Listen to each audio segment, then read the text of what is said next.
Al-Hidayah kembali setia bersama anda.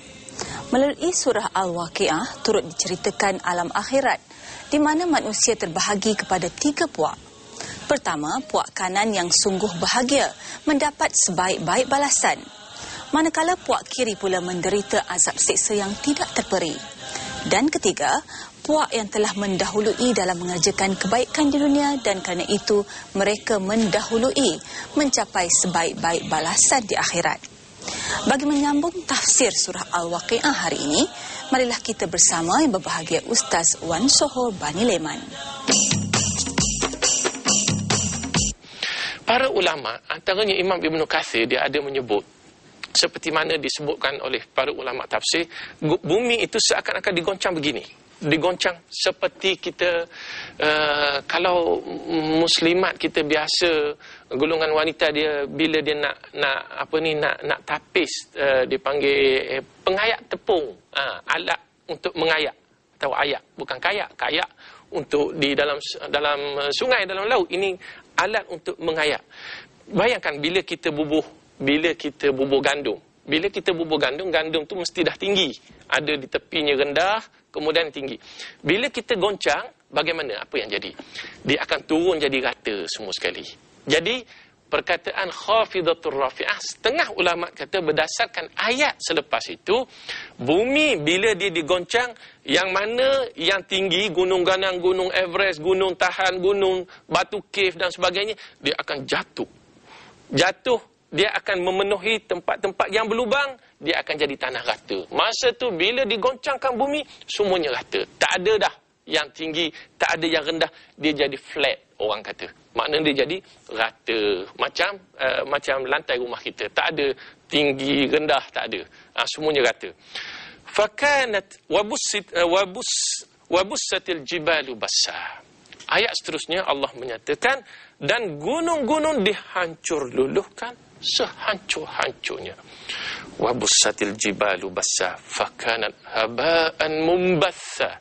Allah sifatkan lagi, maka jadilah dia debu yang berterbangan. Gunung yang menjadi pasak, gunung yang menjadi kekuatan bagi sesebuah negara, bagi bumi itu sendiri.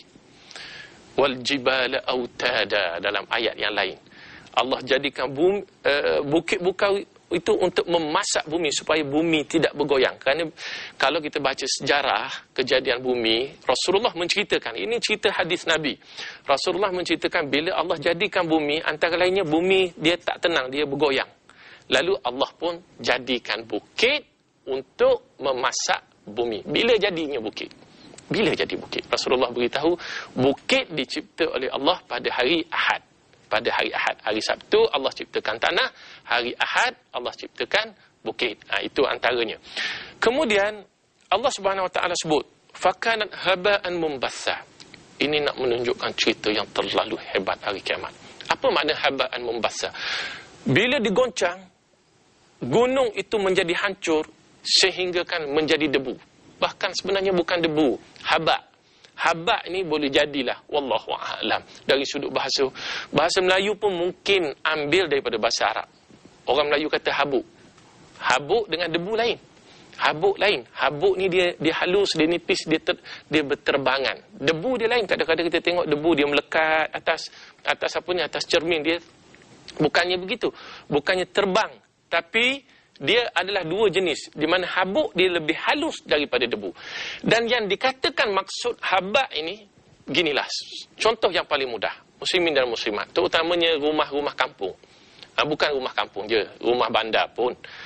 Cuma yang saya nak sebutkan di sini, kadang-kadang kalau atap kita tu bocor, ada ruang untuk cahaya matahari masuk. Bila cahaya memancar, kita nampak pergerakan macam debu.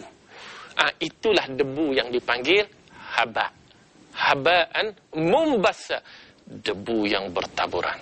Tengok, bayangkan gunung yang berasal daripada, ada kalau di Terengganu ada satu dipanggil Bukit Besi. Logiknya besi, tiba-tiba jadi debu, besi jadi debu. Kalau batu jadi debu boleh tahan lagi, ini besi pun jadi debu. Subhanallah. Tibalah masa untuk Al-Hidayah melabuhkan tirai. Sebelum berpisah, marilah kita renungi maksud firman Allah Subhanahu Wa Taala melalui surah Al-Qasas ayat 77. Dan carilah apa yang dianugerahkan Allah kepadamu, kebahagiaan di akhirat. Dan jangan kamu lupakan nasib kamu di dunia, serta berbuat baiklah kepada orang lain sebagaimana Allah Subhanahu Wa Taala telah berbuat baik kepada kamu. Dan janganlah kamu berbuat kerosakan di bumi, kerana sesungguhnya Allah tidak menyukai orang-orang yang melakukan kerosakan. Sekian dahulu buat kali ini. Sehingga bertemu di minggu hadapan. Wabillahi taufiq wal hidayah. Wassalamualaikum warahmatullahi wabarakatuh. Sallallahu ala Muhammad, sallallahu alaihi wasallam. Sallallahu ala Muhammad, sallallahu alaihi wasallam. Sallallahu ala Muhammad, sallallahu alaihi wasallam. Sallallahu ala Muhammad, sallallahu alaihi wasallam. Segarnya dalam ingatan jika kau baru dilahirkan, bersama selawat didendang, itulah tanda kesyukuran. Sallallahu ala Muhammad, sallallahu alaihi wasallam. Sallallahu